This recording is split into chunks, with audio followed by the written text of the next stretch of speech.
don't know how I came across this memory because it's really old, but it probably randomly surfaced from my tank of regrets that kind of overflows every once in a while. Let me take you back to about 3 years in time to 15-year-old Issa. It was one of my classmates' birthday and he was giving a party. Now you have to know that he pretty much lives in the middle of nowhere. You can only get there via train or via car. So yeah, he had invited me and all of our classmates to his party. And now it just so happened that at that time I had a really bad throat infection because my buddy obviously hates me, as we have by now probably figured out, and I had to take some really heavy medication, some pretty strong painkillers and some pretty strong antibiotics at the same time. My doctor really told me not to drink any alcohol with that medication because it's just absolute torture for you, buddy. But when I'm at a party, I just can't say no to alcohol because I was a fucking peer-pressured 15-year-old.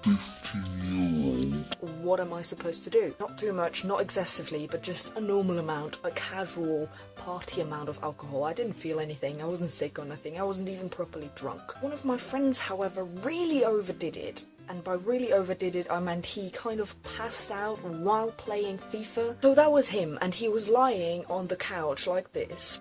And he didn't respond, so we started wiping his face and giving him water to drink, and then we decided that we would put him to bed. And he literally couldn't walk, so we actually carried him to the bedroom and put him down on the mattress. I was holding his head and I was kind of kneeling beside him when I suddenly felt something warm and wet gush down my leg. Now in that moment I thought, shit, I must have knocked over a drink. But then I was like, why is it warm? And then I looked down. My friend had vomited all over my jeans and he didn't even notice, and I was like, great, brilliant, I'm at this party in the middle of nowhere, I don't have any change set of clothes, nothing, and I've got a person's vomit on my thigh. I didn't know what to do. Gladly, the sister of the guy who was hosting the party happened to be there as well, and she gave me one of her pajama bottoms, and they were baby pink and baby blue, and I looked absolutely ridiculous because I had still a party-ish shirt. I think it was a crop top,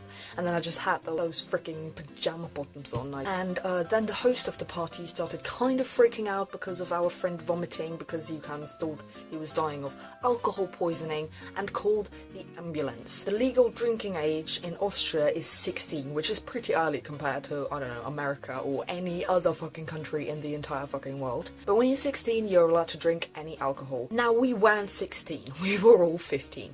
And for some kind of reason, which was completely illogical, everyone started freaking the fuck out because the ambulance were coming. Now, the ambulance is not the police, they don't check your age. They don't go to a party and check every person's ID to find out how old they are and if it's okay that they're drinking. They don't do that, but everyone started freaking out because they thought they would. So everyone, including my best friends, started packing their shit and GTFO of that place, and I was just left there guys, are you serious? It's 2 AM in the morning and you're leaving because you think that some voluntary ambulance guy is going to check your ID and fucking call the police because you're not 16. What is wrong with you? Everyone left, and I think there were only 5 people that were still at the party, including my drunk mess friend. And the ambulance came and they did some tests on him, and they were like, okay, he has to go home, but he doesn't have to go to the hospital. And then his mother came and picked him up, and he was gone too. So now I was only left with a group of 5 people, and they were all my classmates, but I wasn't that close friends with them, so I was just what am I still doing there? But I really wasn't planning on going home because the train wasn't driving. My friend told me later, they waited for 3 hours at that train station for the train to come. So anyway, I was not going to do that. I was going to stay there overnight like I had planned to. I was just sitting there with my friends who were chatting, having a good time.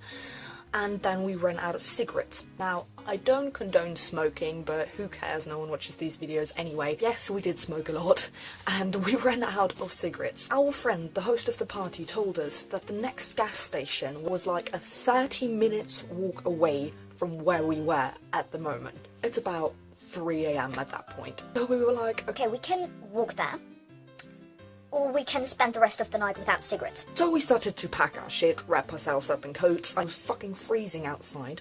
Me still in my host's sister's pajama bottoms. So it was me, my friend, and her boyfriend. and we just started walking because he had given us the directions. It was basically just down the street for 30 minutes straight. I had taken another painkiller because my throat had started to hurt again, so I was feeling fine, completely drugged, dazed, walking down a dark road at 3 AM in the morning. And for some kind of reason, my friend and her boyfriend started fighting.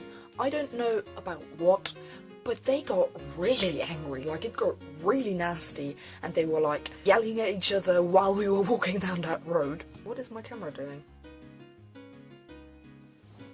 Stop it. And I was just walking beside them like, This is really awkward.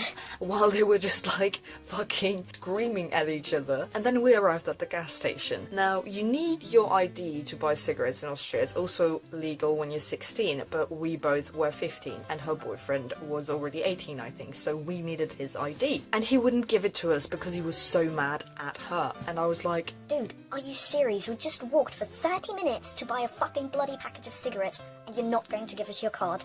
Are you actually shitting me? And my friend kept yelling at him, was like, give me your ID now! so after like 15 more minutes of fighting, he finally gave us our ID and we bought the cigarettes and started walking back. Now at this point it was probably 3:30, 3:45 in the morning. We were kind of tired. It was really cold outside. My throat had started hurting again. So I was like, guys, can we please try to like stop a car or something, because I'm not going to walk 30 minutes back to that fucking place. I'm not doing that. So we tried to stop the car. No one would stop. Obviously it was nearly 4 AM in the morning and I looked like a fucking homeless person, so no one would stop. And then we came to that crossroad and there was a car, a pizza delivery car, standing at the crossroads. So we were like, should we knock on the window and ask if we can go with him? so we did, and we knocked on his window. He rolled it down. He was like, yeah, sure, get in. And then we opened the door. On the seat, on the front seat beside the driver's seat, there was a girl. I'm assuming that it was his girlfriend. I don't know why he is taking his girlfriend to a pizza delivery, but apparently that's a new couple activity.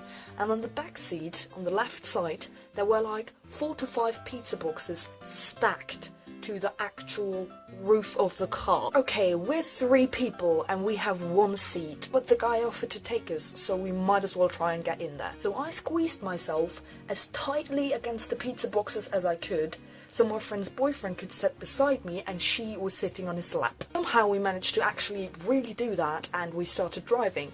And the guy was actually really cool. He took us to our apartment complex, even though he didn't really have to go there. He actually kind of had to go into the other direction. And when we offered him money, he was all like, No, it's fine, just get home safe, everything is fine. so that was really cool. So then we go upstairs again and we have the cigarettes and I think we chilled for like 30 more minutes. And then my friend and her boyfriend decided to leave too. So I was literally left there with 3 of my guy classmates. I ended up sleeping on the sofa.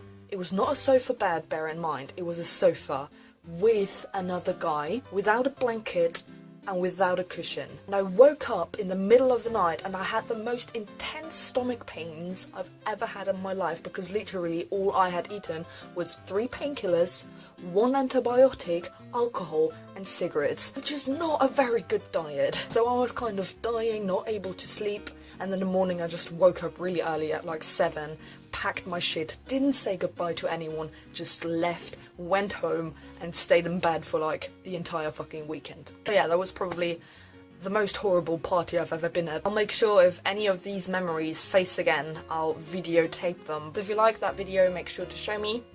And somewhere here should be my face. You can click and subscribe. And I'll see you again soon. Bye!